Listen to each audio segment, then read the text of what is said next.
Hello friends, good evening and नमस्ते। Welcome to ऑप्शनालय, एक unique channel जो डेडिकेटेड है ऑप्शन ट्रेडर्स के लिए जो ट्रेड करते हैं निफ्टी की वीकली ऑप्शंस एक्सपायरी में।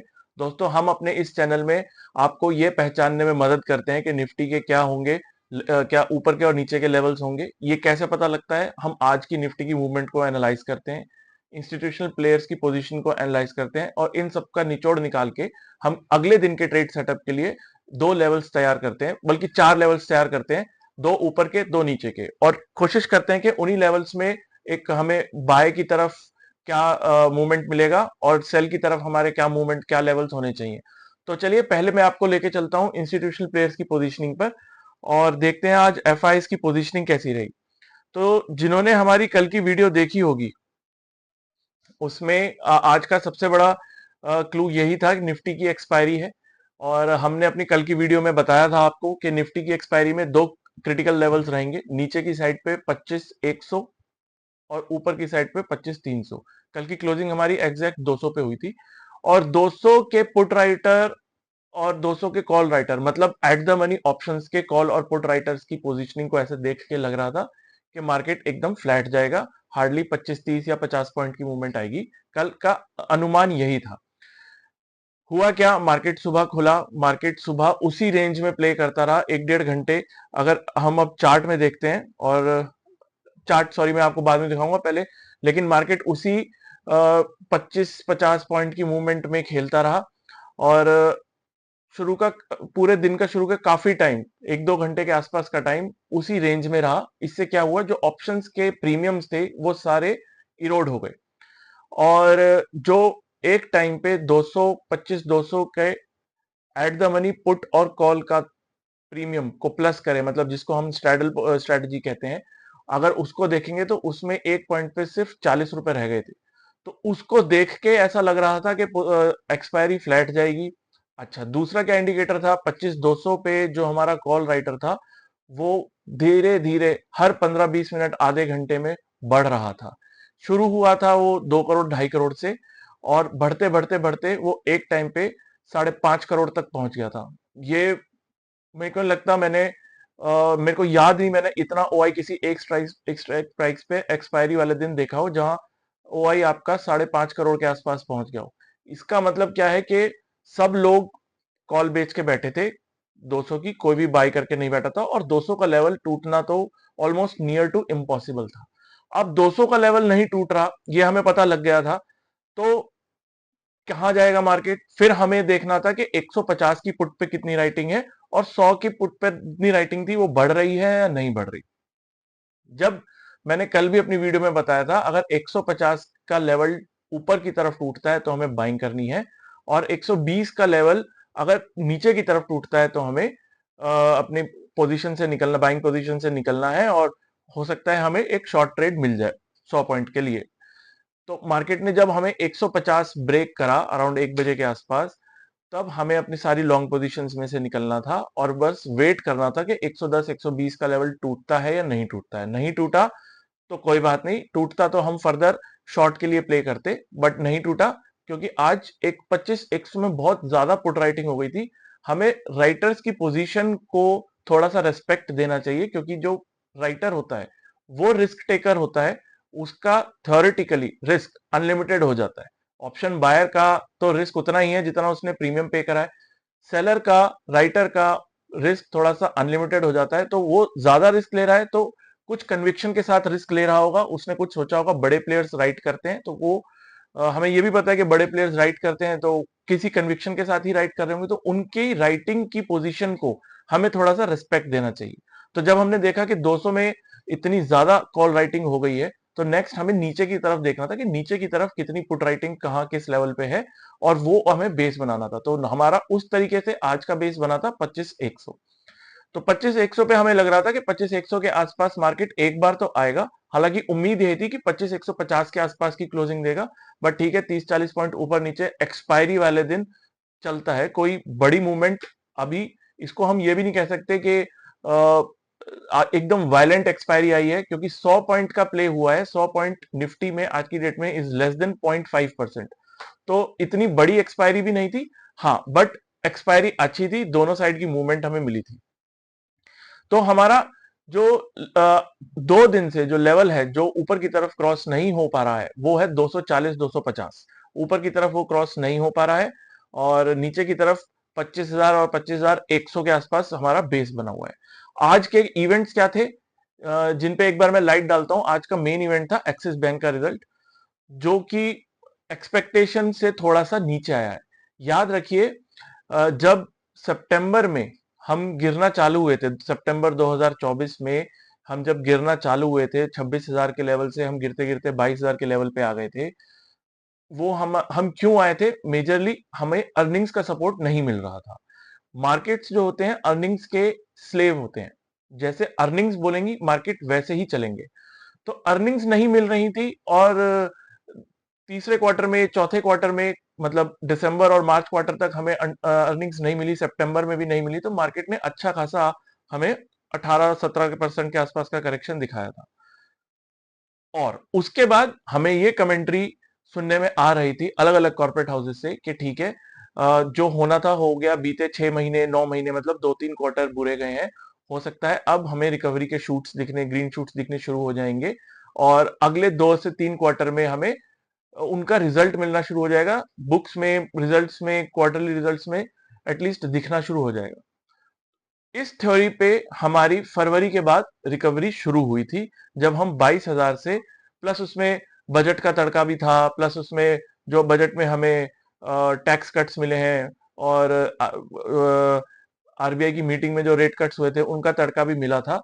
उसको, इन चीजों को ध्यान में रखते हुआ था कि चलो ठीक है अब ये थोड़ा सा ग्रोथ को बूस्ट करने के लिए ये सब चीजें हुई हैं, तो ग्रोथ में हमें हमें ग्रोथ मिली जाएगी, दिखी जाएगी कॉर्पोरेट हाउस में। उन सब को ध्यान में रखते हुए हमें वो रिकवरी प्ले हुई जो फरवरी मार्च से वापस हम 22,000 के लेवल से 25,600 700 के लेवल तक आ गए थे। लेकिन वो एक थ्योरी थी और वो एक उम्मीद थी। मार्केट थ्योरीज पे कम और फैक्ट्स पे ज्यादा चलेगा। थ्योरीज पे ठीक है एक बार अपनी पोजीशन बना लेगा, लेकिन अगर फैक्ट्स ने उस थ्योरीज को सपोर्ट नहीं करा तो वापस उसी पोजीशन पे आ जाएगा।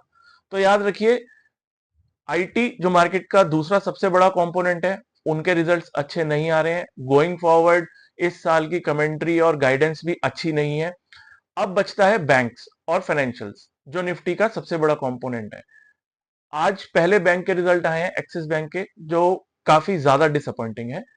अगर तो बैंक्स में भी आईटी वाला माहौल रहा और अर्निंग्स का सपोर्ट नहीं मिला, और अब ये नेगेटिव तड़का जो टैरिफ्स का लगता जा रहा है, वर्ल्ड ट्रेड में थोड़ा सा मुश्किलें आ रही हैं, इनको चलते हुए देखते हुए अगर एचडीएफसी और आईसीआईसी बैंक्स के रिजल्ट सैटरडे को लाइन है, रिलायंस के रिजल्ट कल एक्सपेक्टेड है, अगर ये सब एज पर एक्सपेक्टेशंस नहीं आया जिसकी वजह से रिकवरी आई है पिछले बीते 4 महीने में, तो हमें दोबारा से वो लेवल्स 10 से 15% की निफ्टी में करेक्शन दिख सकती है। 15% का मतलब निफ्टी में आज की डेट में हो गया 3,500 पॉइंट के आसपास। तो निफ्टी आज 25,000 पे 3,500 देखेंगे तो हम वापस 22,000 के लेवल पे आ जाएंगे। तो ये 22,000, 21,500 ये हो सकता है, प्रोवाइडेड रिजल्ट्स बहुत ही ज्यादा खराब हो। आईटी के तो आ ही गए हैं, गाइडेंस भी खराब आई है, और बैंक्स का हमें एक बार देखना पड़ेगा और रिलायंस का हमें देखना पड़ेगा। अगर ये हमें बीते 2-3 दिन में, 4 दिन में पता चल जाएगा। अगर ये रहता है तो सारी होप और सारी थ्योरी जो है वो फेल हो जाएगी और निफ्टी वापस नीचे की तरफ जाएगा। बट ये एक बहुत लॉन्गर टर्म पर्सपेक्टिव है कि आपका 5 से 6 महीने में जाएगा। कब तक जाएगा, 4 महीने, 5 महीने, 6 महीने, वो अभी नहीं कह सकते। हाँ, लेकिन मार्केट वीक हो जाएगा जब तक दोबारा से उसे सपोर्ट नहीं मिलेगा। और याद रखिए कि जितना आरबीआई के पास एम्यूनिशन है वो अब बहुत कम बचा है, क्योंकि लास्ट मीटिंग में 0.5% का रेट कट हुआ था जबकि सब लोग 0.25 एक्सपेक्ट कर रहे थे। तो उन्होंने फ्रंट लोड कर दिया। अब उसके पास इतना एम्यूनेशन लड़ने के लिए नहीं है। उन्होंने अपनी लास्ट मीटिंग में ही बोल दिया था कि हमने तो आपको मार्केट में लिक्विडिटी प्रोवाइड करा दी है, अब प्लीज इसको ग्राउंड रियलिटी में लेके आइए और ग्रोथ दिखाइए, उन्होंने ये बोल दिया था। बजट में ऑलरेडी हम बूस्ट दे चुके हैं, फिस्कल की तरफ से हमें बूस्ट मिल गया, मॉनेटरी की तरफ से हमें ऑलरेडी बूस्ट मिल गया। इसके बाद भी अगर हमें कॉर्पोरेट में अर्निंग नहीं दिखती है तो हमें नहीं लगता कि फर्दर और स्कोप होगा फिस्कल और मॉनेटरी में इतने ड्रास्टिक मेजर्स लेने का जो इस साल हुए थे। तो उस केस में क्या होगा, उस केस में निफ्टी में फर्दर 15 से 20% की करेक्शन आ सकती है। इसको हम रूल आउट नहीं कर सकते। तो हमें याद, और अगले 2-3 दिन हमें बहुत कॉशियसली ट्रेड करना है, पोजीशंस अपनी लाइट रखनी है, क्योंकि निफ्टी के आप मान लीजिए 40% के आसपास का 25 से 30 से 40% जो निफ्टी में वेट रखते हैं, रिलायंस हो गए, फाइनेंशियल्स हो गए, उनका रिजल्ट अगले 2-3 दिन में आ जाएगा, खत्म हो जाएगा। उसके बाद निफ्टी में थोड़े थोड़े छोटे छोटे कंपनीज बचेंगी, जो बाकी के जो टॉप कंपनीज नहीं है उनका रिजल्ट आएगा। तो 2-3 दिन में पिक्चर क्लियर हो जाएगी कि कैसा माहौल रहेगा। टैरिफ को चलते हुए भी एक नेगेटिव न्यूज ये है कि ट्रम्प जो है वो इंडिया को ज्यादा फेवर नहीं कर रहे हैं, इंडिया को वो इंडोनेशिया, ताइवान इनकी लीग में आंक रहे हैं। इससे होगा क्या, जो ताइवान के साथ उनकी टैरिफ पॉलिसी हुई है, 20% के आसपास टैरिफ में फिक्स हुआ है, प्लस यूएस को इंडोनेशियन मार्केट में without any tariff full market access मिला है। यूएस ने अभी कंफर्म तो नहीं किया है, बट इंडिकेशन दिए है कि इंडिया की भी टैरिफ डील इंडोनेशिया की टैरिफ डील के लाइंस पे होगी, जो कि एक इंडिया के लिए एक नेगेटिव पॉइंट होगा, यूएस के लिए एक पॉजिटिव होगा। तो वो डील अगर ऐसे होती है, इस टर्म्स पे होती है, तो वो इंडिया के लिए थोड़ी सी नेगेटिव होगी। हालांकि देखते हैं, कंफर्मेशन आ जाएगी उसके बाद ही हम उस पर कमेंट करेंगे, बट न्यूज में ये आ रहा था। तो चलिए, ये था थोड़ा सा ब्रॉड ओवरव्यू कि मार्केट में अभी हो क्या रहा है, और किन किन जो फैक्टर्स हैं उनको हमें ध्यान में रखते हुए अपनी अगली पोजीशंस को बनाना है। तो ये फैक्टर्स हमें ध्यान में रखने हैं, और अगले 2-3 दिन थोड़ी सी पोजीशन स्लाइड करनी है। तो आज मार्केट में क्या हुआ और कल मार्केट में क्या हो सकता है, बिफोर बिग प्लेयर्स के रिजल्ट से पहले एक बार हम उसको, उन ट्रेड सेटअप को तैयार कर लेते हैं। याद रखिए, आप तैयारी हमेशा वो करिए जो आप एक्सपेक्ट कर रहे हैं, लेकिन प्रिपरेशन उसकी भी करके रखो जो आप एक्सपेक्ट नहीं कर रहे हो। अनएक्सपेक्टेशन के लिए हमें, अनएक्सपेक्टेड चीजों के लिए हमें प्रिपेयर होना है, और तैयारी उसकी करनी है जो हम एक्सपेक्ट करके जा रहे हैं कि वैसा रहेगा। ठीक है, तो चलिए आज का ट्रेड सेटअप देखते हैं, और पहले हम देखते हैं कि निफ्टी के एफआईएस की पोजीशनिंग क्या रही। तो आज भी एफआईएस ने भर भर के बेचा है। आप देखिए, जो एवरेज 1600-1700 करोड़ के आसपास का आ रहा था लास्ट 2-3 दिन में, अब वो बढ़ के फिर से 3,500 करोड़ के ऊपर पहुंच गया है। ये एक अच्छा इंडिकेटर नहीं है, पता नहीं एफआईएस क्यों बेच रहे हैं। इतना फॉलोअप एफआईएस को नहीं मिल रहा है। इतने एफआईएस के कैश में बिकवाली के बाद मार्केट को कम से कम 10% गिरना चाहिए था, बट डीआईआईज उतनी ही क्वांटिटी में बाय कर रहे हैं। इसका रीजन ये है कि हमारी डोमेस्टिक इन्वेस्टमेंट और मार्केट का जो पार्टिसिपेशन है बाय रिटेल वो बढ़ता जा रहा है। तो जितना एफआईआई सेल कर रहे हैं, उतना उससे कम या उसके आसपास डीआईएस बाय कर रहे हैं, तो मार्केट में लिक्विडिटी यानी कि कैश का उतना क्रंच नहीं हो रहा है, इसलिए हम फर्दर नहीं गिर रहे। बट आई डोंट नो ये एफआईआई कब तक सेल करेंगे, कभी ना कभी तो इनको रिकवर, अपने शॉर्ट्स को कवर करना पड़ेगा, और उस दिन देखेंगे हम कितनी शॉर्ट कवरिंग आती है। तो चलिए एक बार इसको दोबारा मैं बता देता हूं कि 3,500 करोड़ कैश में सेलिंग का नंबर है, 2,800 करोड़ डीआईआई का कैश में बाइंग का नंबर है, और इंडेक्स फ्यूचर्स में अभी भी एफआईआई नेट शॉर्ट है। अब उनकी शॉर्ट, जो नेट शॉर्ट परसेंटेज है वो 82% से बढ़कर अब 83% के ऊपर हो गई है। ये बहुत एक्सेसिवली शॉर्ट है। नेट शॉर्ट ओआई उनका 1.25 से बढ़कर 1.35 हो गया है। नेट शॉर्ट याद रखिए, इसमें ये ग्रॉस शॉर्ट नहीं है, नेट शॉर्ट है।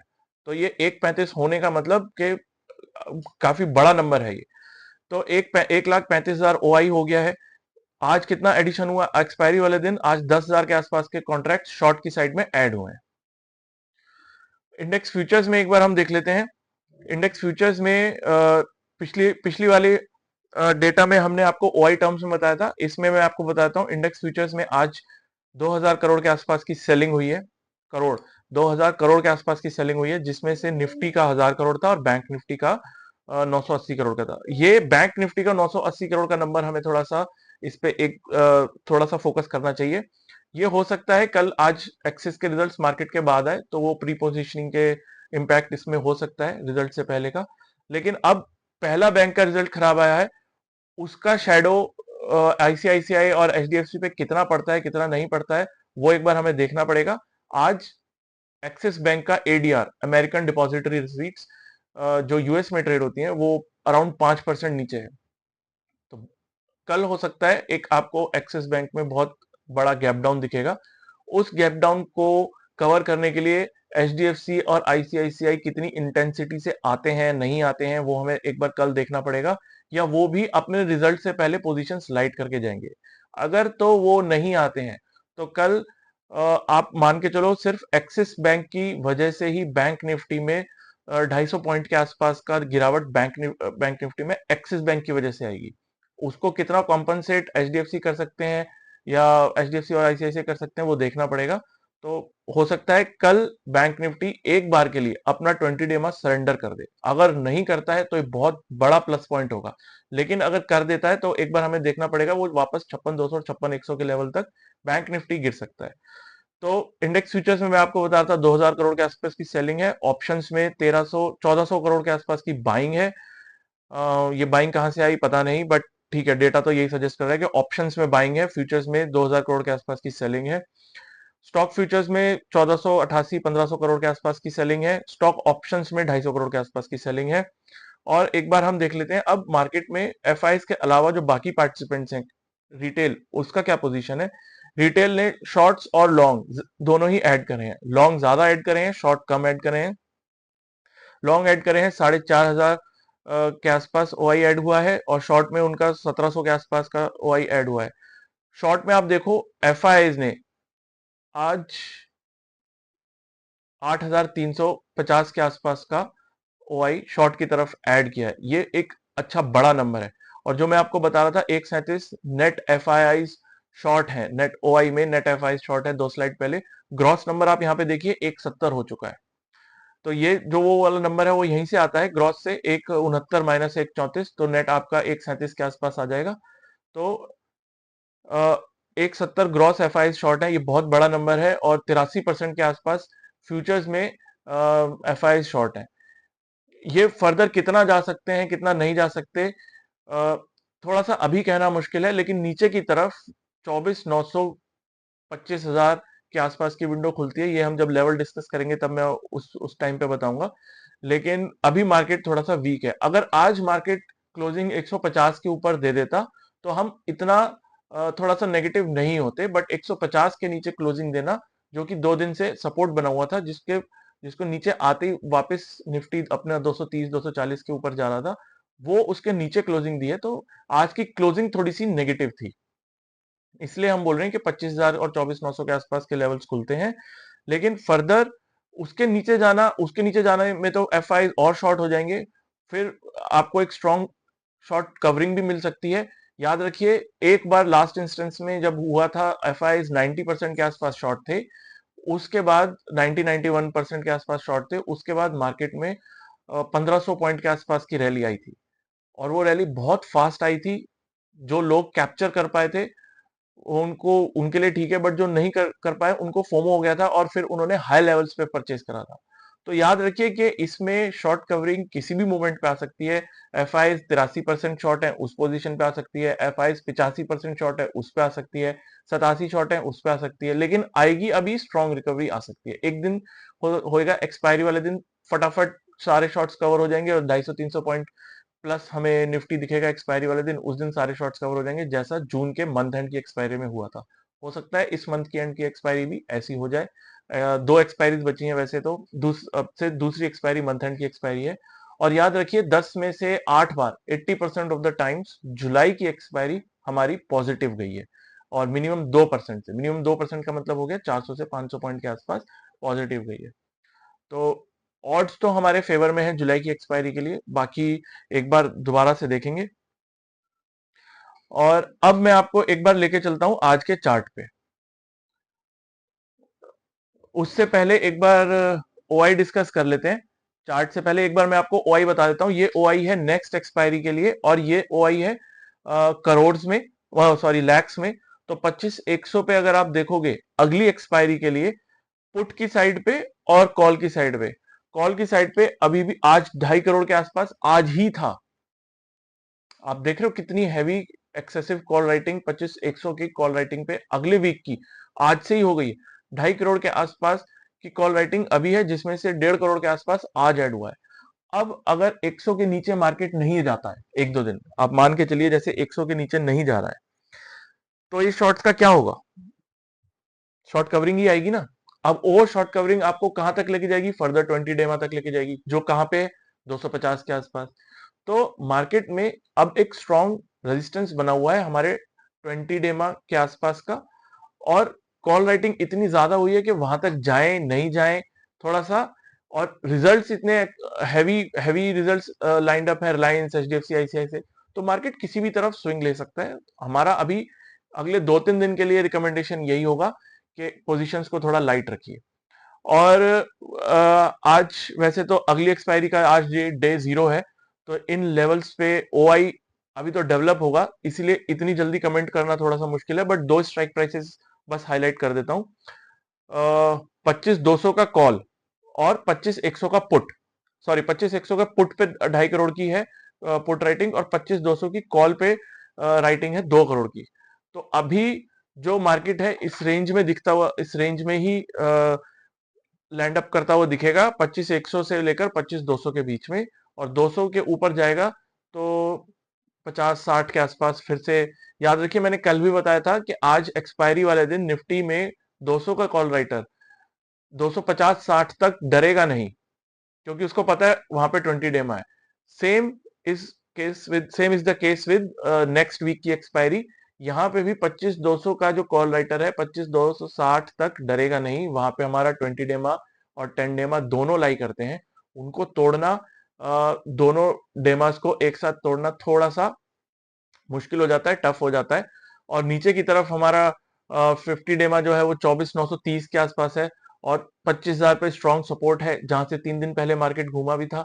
तो नीचे की तरफ के सपोर्ट भी स्ट्रॉन्ग है, ऊपर की तरफ के रेजिस्टेंस भी स्ट्रॉन्ग है। किसी भी एक डायरेक्शन को अगर निफ्टी ने काटा, तो यहां से कल तक हम कह रहे थे कि 100 पॉइंट मिलेंगे, आज हम कह रहे हैं कि यहां से अगर किसी भी एक डायरेक्शन में निफ्टी ने काटा, 25,250 काटा, या मतलब अपने डेमास क्रॉस किया, या 25,000 का सपोर्ट क्रॉस किया, तो हमें फर्दर 300 पॉइंट के आसपास का मूवमेंट किसी भी डायरेक्शन में मिल सकता है। तो वो मूवमेंट हम कैप्चर करेंगे, रादर उसको एक बार पहले से प्रिज्यूम करना कि वहां पे जाना ही है, वहां पे जाना ही है, नहीं, हमें पहले एक बार, मैंने कल भी बोला था, लेवल्स टूटने दीजिए, उस टाइम पे तो हमें ट्रेड कंफर्मेशन मिल जाएगा, उसी टाइम पे हमें ट्रेड लेना है। जब तक लेवल्स नहीं टूट रहे, वो हमारे लिए एक लक्ष्मण रेखा होती है, वहां तक जाके हो सकता है निफ्टी वापस आ जाए, नीचे वाली लक्ष्मण रेखा तक जाके हो सकता है निफ्टी वापस ऊपर हो जाए।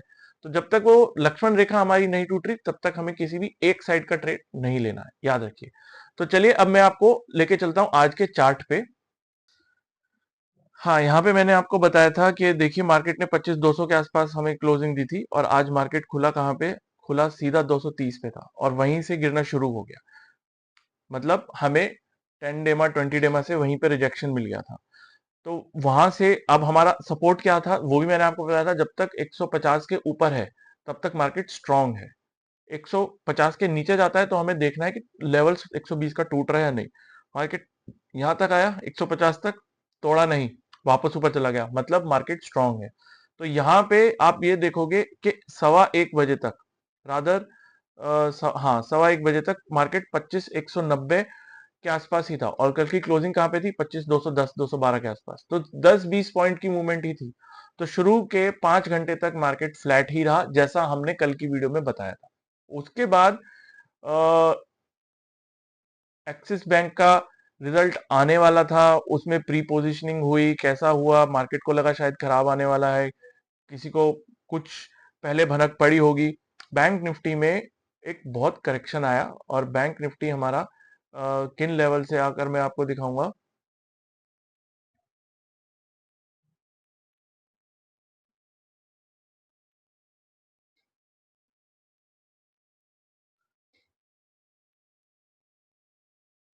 बैंक निफ्टी हमारा यहाँ से 57,200 के आसपास पहुंच गया था।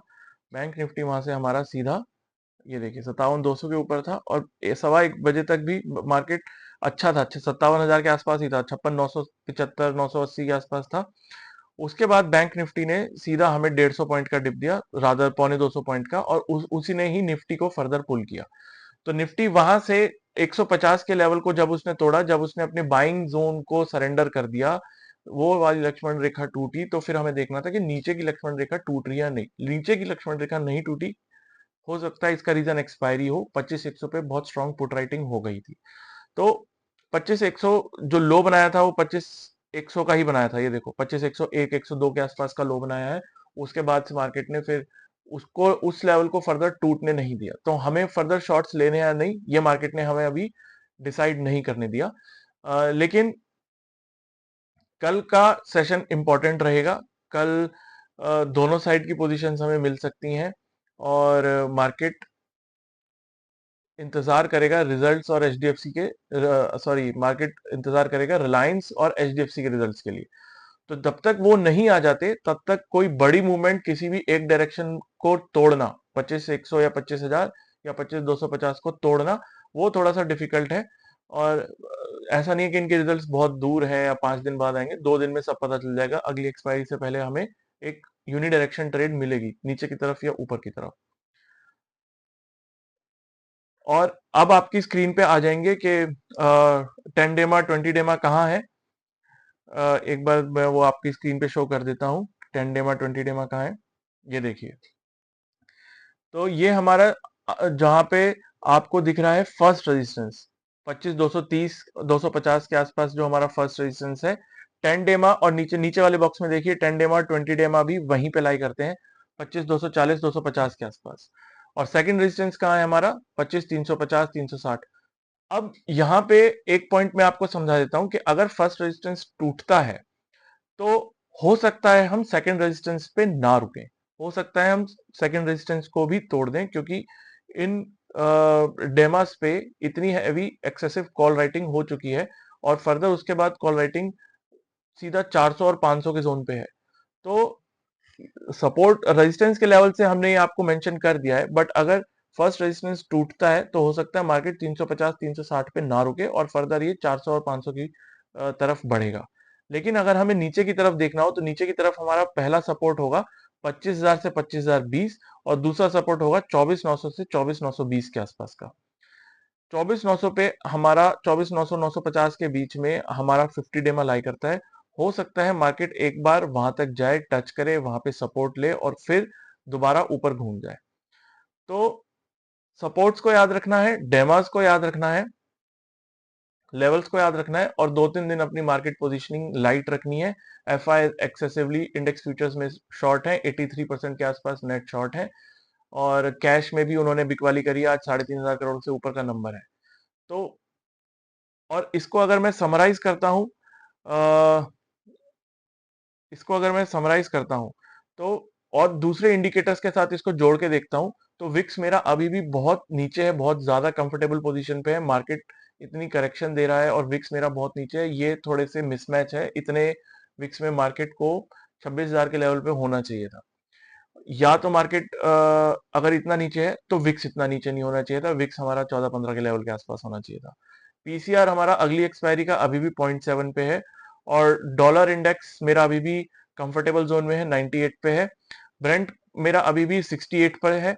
और जो आगे के हमें रिजल्ट्स हैं, जैसा मैंने अपनी वीडियो में बार बार बोला है कि रिलायंस एचडीएफसी आईसीआईसीआई ये तीनों को मिला के 20 से 25% के आसपास का वेटेज बनता है, 20 से 25% का। और ये निफ्टी को ड्राइव करेंगे कि मार्केट्स कहाँ जाएगा। एक बार यूएस की तरफ से हमें जो एक्सपेक्टेड है, जो हमें अब अनाउंसमेंट आने वाली है, वो होगा हमारा इनिशियल जॉबलेस क्लेम्स का। और ट्रंप ने जैसे बोला है कि इंडिया की डील बिल्कुल राउंड द कॉर्नर है, एक्सपेक्टेड है, बिल्कुल जल्दी हो जाएगी, वो देखना पड़ेगा और डील के कॉन्टोर्स देखने पड़ेंगे। अगर तो हम उसी लीग में आ रहे हैं जिसमें बाकी सारी कंट्रीज आ रही हैं, इंडोनेशिया आ रही है, ताइवान आ रहा है, तो वो हमारे लिए नेगेटिव होगा। हमें अब चाहिए कि हमें थोड़ी सी उनसे बेटर डील मिले, तो इन चीजों पे हम ध्यान रखेंगे। तो ये था दोस्तों आज के मार्केट का एनालिसिस, और इसमें हमने आज बहुत ऐसी बातें कही हैं जो जिन्हें ध्यान में रखना है अगले 2-1 दिन के लिए। तो चलिए कल मिलते हैं। ओके, टाटा बाय बाय, कल की वीडियो पे मिलते हैं एक बार।